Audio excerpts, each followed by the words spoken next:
पहलगाम में जो आतंकी हमला हुआ था उसको अभी तक लोग ये डिस्कस कर रहे हैं कि भारत आखिर अब अगला कदम क्या उठाएगा। अगला कदम कब उठाएगा अभी ये नहीं पता है, लेकिन पहलगाम के अटैक के बाद जिस तरीके से जो पूरी जियोपॉलिटिकल सिचुएशन है वो किस तरीके से बदल रही है। आज हमारे साथ अमेरिका के बहुत एक जाने माने प्रोफेसर हैं डेलावेयर से, और उनका खुद का एक यूट्यूब चैनल है और जिसका नाम है कॉन्वर्सेशंस, आप सभी ने उनको सुना होगा। और पॉलिसी रिसर्च और जियोपॉलिटिक्स पर उनका खासा वर्चस्व है। डॉक्टर मुक्तेदार खान आज हमारे साथ हैं। Thank you so much for joining. और डॉक्टर खान, पहला जो सवाल है कि पहलगाम तो हो गया, लेकिन अब भारत इसको टैकल कैसे करेगा, ये एक बहुत बड़ी चुनौती है। आपको क्या लग रहा है as an international expert, Bharat जिस तरीके से टैकल कर रहा है, जैसे उन्होंने 5 रिटेलिएटरी फैसले लिए कि उन्होंने इंडस वाटर ट्रीटी को सस्पेंड कर दिया, उन्होंने अटारी बॉर्डर बंद करके रख दिया, बट इज़ दैट इनफ? और अब क्या करना चाहिए सरकार को आपके हिसाब से? देखिए, जो स्टेप्स अभी ले चुकी है मोदी गवर्नमेंट, वो पब्लिक को खुश करने वाले स्टेप्स हैं। बिकॉज जो एक्चुअल प्रॉब्लम है उसको सॉल्व करने वाले स्टेप्स तो दूसरे हैं। एक कि दे हैव टू क्रिएट जो डिटरेंस, कि ऐसी हरकत फ्यूचर में ना हो, और वो डिटरेंस ख़त्म हो गया है। So they have to rebuild the deterrence कि या तो टेररिस्ट ग्रुप्स या पाकिस्तान की जो ISI वगैरह इस तरह के ऑपरेशंस कर रही है, it should be afraid to do that. तो उसकी एक ही तरीका है that you have a punishment, तो वो अभी तक तो नहीं मिली है। और दूसरी चीज़ ये है कि they have to solve the problem, यानी अभी तक तो टेररिस्ट पकड़े भी नहीं गए and they have not been able to solve के इंटेलिजेंस फेलियर कैसा हुई है और सिक्योरिटी फेलियर क्यों हुई।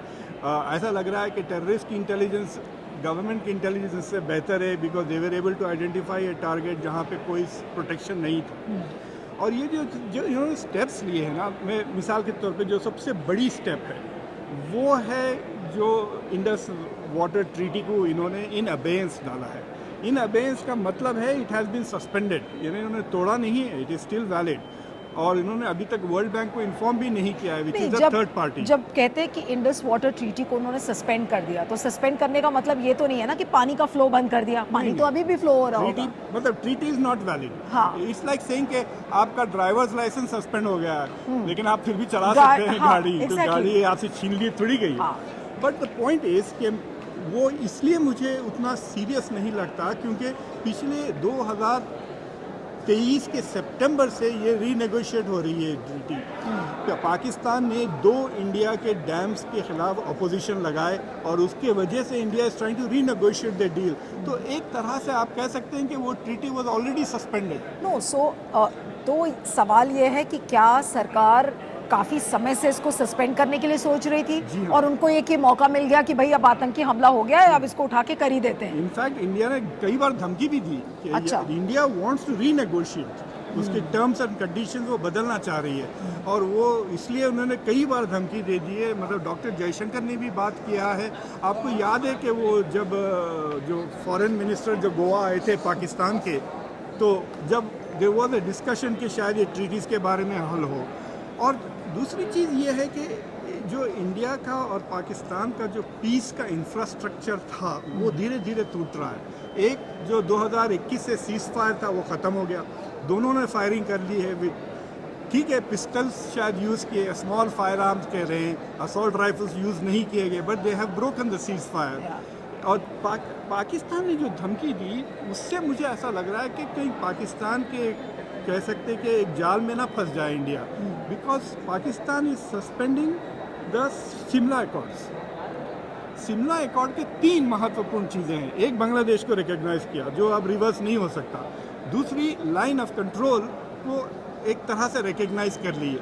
जो तीसरी चीज़ थी, दोनों मुल्क ने ये बात पे तय किए थे कि इनके मसाइल बायलैटरली सेटल होंगे, लेकिन पिछले 15-20 साल से Pakistan was trying to bring in या तो OIC या UN सिक्योरिटी काउंसिल या US को। अब याद है ओबामा ने एक स्पेशल ऑनवाई भी अपॉइंट किया था to deal with this issue, और इंडिया ने कह दिया था कि ये बायलैटरल इशू है अकॉर्डिंग टू शिमला अग्रीमेंट। लेकिन अगर शिमला अग्रीमेंट टूट जाता है तो फिर it's not a bilateral issue. तो पाकिस्तान के लिए it will be a diplomatic win कि अगर शिमला तो खत्म इसका हो जाता। मतलब, इसका जो आप एक्सप्लेन कर रहे हैं उसका मतलब ये है कि भारत के पास खोने के लिए ज़्यादा है बजाय इसके कि पाकिस्तान ज़्यादा खोए। जी हाँ, मतलब वो गरीब मुल्क है, it has less to lose, और डिप्लोमेटिकली अगर शिमला अकॉर्ड्स चले जाता है तो उनका फ़ायदा हो जाएगा। और दूसरी मिलिटरीली भी it is a very difficult deal for Modi. Prime minister Modi क्या करेंगे अगर एक छोटी सी स्ट्राइक करते हैं वो, तो Pakistan will immediately retaliate because उसका एस्केलेशन नहीं होगा, राइट। बिल्कुल। तो जैसा कि ईरान और पाकिस्तान के बीच में हुआ था 1-1.5 साल पहले, एक दूसरे के उन्होंने स्ट्राइक कर लिए फिर खामोश बैठ गए।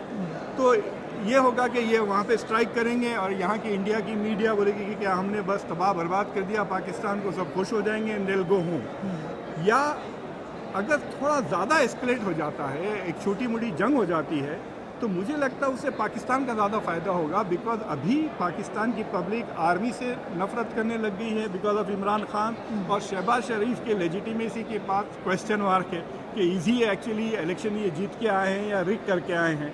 लेकिन अगर जंग होगी तो पाकिस्तान की सारी पब्लिक उनके पीछे आ जाएगी, they will unite behind Munir and Shahbaz Sharif. तो ये दोनों के लिए एक छोटी जंग कैन बी ए गिफ्ट। नहीं तो अब अगर मोदी जंग नहीं करते तो मोदी के लिए मुसीबत है, जी। और अगर वो जंग करते हैं तो फिर पाकिस्तान के पास कुछ विन करने के लिए हो जाएगा, जी कुछ हाँ। वो जीतेंगे, उनका कुछ उनके लिए एडवांटेज होगा। तो क्या पाकिस्तान ने वाकई में मोदी को फंसा दिया है? हाँ। जाल में फंस गए मोदी। एक तरह से फंस गए हैं बिकॉज अगर उनको मिलिट्री सज़ा देनी है तो it have to be a bigger war जिसमें पाकिस्तान की इकोनॉमी कमज़ोर है। और लेकिन प्रॉब्लम ये है जब जंग शुरू होती है आप प्रिडिक्ट नहीं कर सकते। अगर आपने यूक्रेन और रशिया की वॉर थी, सबने कहा था कि 2 हफ्ते में ख़त्म हो जाएगी, 3 हफ्ते में हाँ। पूरा यूक्रेन डूब जाएगा, 2.5 साल 3 साल हो गए, कुछ नहीं हुआ। क्या इंडिया 1 साल तक जंग लड़ने तैयार है? और दूसरी चीज़ ये है नहीं कि तो क्या मोदी को समय क्या इसीलिए लग रहा है कि whether he should do a limited strike और he should go in for a bigger strike, क्या इस वजह से इतना टाइम लग रहा है? अभी तो इन्वेस्टिगेशंस भी पूरे नहीं हुए हैं कि भाई पहलगाम में जो अटैक हुआ आखिर वो कितना बड़ा था, किसने किया, कोई अभी इसमें गिरफ्तारी नहीं हुई है। तो मुझे लगता है कि एक इंटरेस्टिंग चीज़ है, हाँ। आपने ये ट्रांसनेशनल रिप्रेशन के बारे में तो सुना होगा कि रॉ ने कनाडा में निज्जर को मार डाला, फिर पाकिस्तान में कुछ 15-20 लोगों को मार डाला विद द हेल्प ऑफ, कहते हैं कि टीटीपी के। तो हो सकता है कि right now Ajit Doval is thinking कि हम किसी सीरियस सीनियर एलिटी लीडर को अगर मार दें, सोचिए आप पाकिस्तान में किसी 4-5 लीडर्स को जो जिनसे टेररिज्म से ताल्लुक़ है, अगर उनको मार देती है देन मोदी कैन क्लेम कि हम घुस के मारे, और देन पाकिस्तान को रिटेलिएट करने का कोई ऐसा ऑप्शन नहीं होगा because they will have to prove कि India was behind it. So I think that is the only win win option जो मोदी के पास है। दूसरी चीज़ ये है कि जो नैरेटिव जो बन रहा था कि 370 के एबॉलिशन के बाद से कश्मीर में नॉर्मलसी आ गई है, वो तो उसमें तो पानी फिर गया है ना। तो अब now he has to rebuild the credibility. और मुझे डर ये है कि अगर टूरिज़्म ख़त्म हो जाता है, देखिए इस टेररिज्म एक्टिविटी में 2 चीज़ें अनयूजुअल हुई हैं। एक कि सिर्फ मर्दों को मारा है, they only killed man, which terrorist तो सबको मारते हैं। तो उससे मुझे ज़रा शक ये हो रहा था कि क्या इनको मिलिट्री ट्रेनिंग मिली हुई है, like they are professional soldiers, कि वो औरतों और बच्चों को उनसे मारा नहीं गया, सिर्फ मर्दों को मार दिया। ये भी हो सकता है कि पहले से सोच के आए हो कि हम किसी औरत या बच्चे को हम टारगेट नहीं करेंगे, but there has to be some reason ना if you are want to be a terrorist. दूसरी चीज़ ये है कि उन्होंने जो रिलीजन को इतना एम्फसाइज किया है, तो I think they are trying to kill Hindu religious tourism.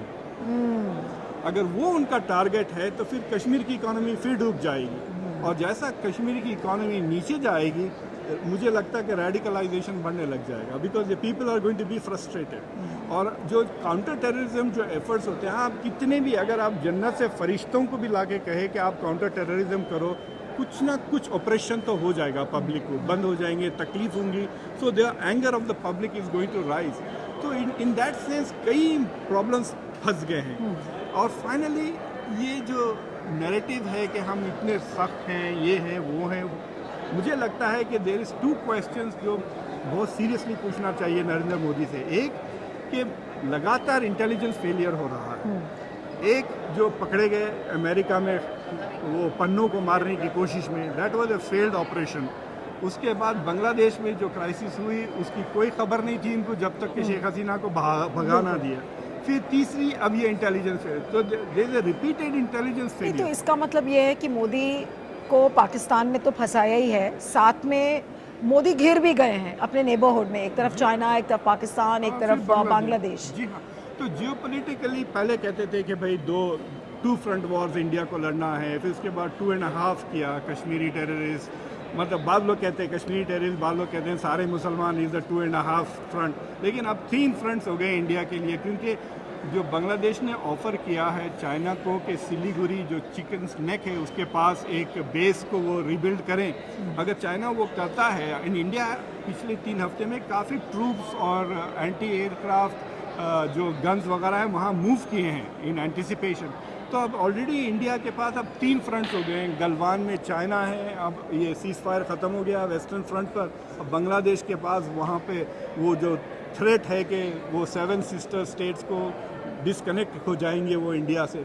So it is not a, मतलब इंडिया के लिए सिक्योरिटी प्रॉब्लम्स बढ़ते ही जा रहे हैं पिछले एक महीने। नहीं, लेकिन जियोपॉलिटिकली, सिक्योरिटी वाइज, स्ट्रैटेजिकली इस समय पहलगाम के टेरर अटैक के बाद कितना बुरी तरह से मोदी जी घिर गए हैं, मतलब उनके लिए ये क्या सबसे बड़ा चैलेंज है इस समय, इस चीज़ को टैकल करना, और कैसे करेंगे? देखिए, ही हैज़ टू फाइंड ए, मतलब चक्कर ये है कि इनकी गवर्नमेंट की जो रेटरिक भी थी, आपको पता है राजनाथ सिंह ने कई बार कहा कि हम गिलगित बल्तिस्तान वापस ले लेंगे, हम पाकिस्तान ऑक्युपाइड कश्मीर को वापस ले लेंगे, तो उनके जो सपोर्टर्स फॉलोअर्स हैं वो तो सवाल पूछेंगे ही ना कि आपको मौका मिल गया, आप पहलगाम इज़ योर अपॉर्चुनिटी, जाओ और जीत के लेकर आओ पीओके को। हाँ, इतने जो बातें कर रहे थे ना, तो मतलब वो मैं 30 मारा वाले 30 मार खान बन गए हैं आप। So that is a challenge for him to show के I am going to be tougher, क्योंकि ये जो अटैक हुआ है दिस इज़ ऑन सिविलियंस, ये पुलवामा वाला अटैक नहीं है, उरी वाला अटैक नहीं है जो सोल्जर्स पे हुआ था, याद है आपको? तो now this is a worse attack, तो अगर ये जवाब देते हैं तो it has to be tougher than the जवाब ना, तो वहाँ पे फंस गए हैं। तो इसलिए मुझे लगता है कि पाकिस्तान अगर इन्वॉल्व है और इसमें क्लियर लग रहा है कि इट इज़ इन्वॉल्व, तो उसने नरेंद्र मोदी को काफ़ी मतलब डिफ़िकल्ट सिचुएशन में डाल दिया है, इसलिए आपको ऐसा लगेगा कि इट टेक ए वाइल कि आपको पता चले कि क्या जवाब दे। आई थिंक वो they will try A covert operation, या तो बलूचिस्तान से कुछ करवा दें उनकी तरफ से, या फिर तहरीक तालिबान पाकिस्तान से कुछ करवा दें, तो उससे ये होगा कि देन डायरेक्ट कॉन्फ्रंटेशन नहीं होगा।